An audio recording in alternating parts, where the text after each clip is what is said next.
संसद के बजट सत्र का दूसरा सेशन 9 मार्च से शुरू होने वाला है, लेकिन उससे पहले देश की सियासत में बवाल मच गया है। कहीं ईरान जंग को लेकर मोदी सरकार के रवैये पर सवाल उठ रहे हैं, तो कहीं लोकसभा अध्यक्ष ओम बिरला के खिलाफ अविश्वास प्रस्ताव लाने की तैयारियों को लेकर चर्चा चल रही है। इस बार संसद में इन मुद्दों की गूंज जरूर सुनाई देगी और अब इस अविश्वास प्रस्ताव को लेकर कांग्रेस ने बड़ा बयान भी दिया है, जिससे बिरला की मुश्किलें बढ़नी तय मानी जा रही है। देखिए ये रिपोर्ट। संसद के बजट सत्र का दूसरा सेशन बहुत जबरदस्त होने वाला है। जिस तरह तमाम मुद्दों को लेकर अभी से विपक्ष मोदी सरकार पर हमलावर है, ऐसे में सदन में भी उसके तेवर तीखे होने वाले हैं, ये तय माना जा रहा है। बजट सत्र को लेकर सबसे ज्यादा चर्चा अगर किसी बात की हो रही है तो वो लोकसभा अध्यक्ष ओम बिरला के खिलाफ आने वाले अविश्वास प्रस्ताव की है।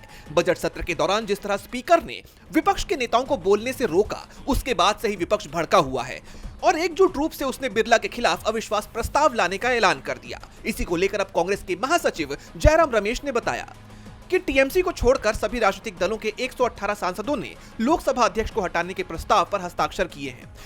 इस पर 9 तारीख को चर्चा होगी। देखते हैं कि इस पर बहस होती है या नहीं। ये एक स्वस्थ लोकतांत्रिक प्रक्रिया है। हमने प्रस्ताव पेश किया है। एक तरफ उन्होंने इस प्रस्ताव की पुष्टि की कि विपक्ष ने इसकी तैयारी कर ली है, लेकिन उन्होंने संसद में इस पर बहस होगी या नहीं, इस पर सवाल खड़े कर दिए हैं। इस दौरान जयराम रमेश ने 1954 के एक वाकये का जिक्र किया और मोदी सरकार में लोकतंत्र की स्थिति को लेकर करारा तंज कसा।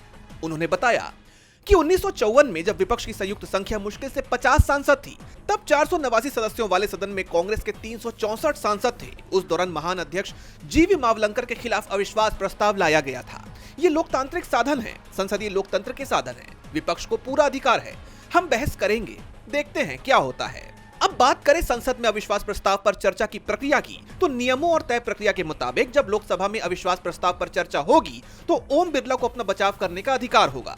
जब प्रस्ताव सदन में पेश किया जाएगा तो बिरला कार्यवाही की अध्यक्षता नहीं करेंगे, बल्कि सत्ता पक्ष की अग्रिम पंक्ति में बैठेंगे।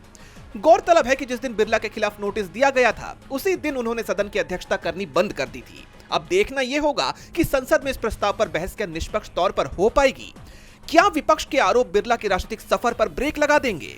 ये तो देखना होगा। डीवी लाइव की रिपोर्ट।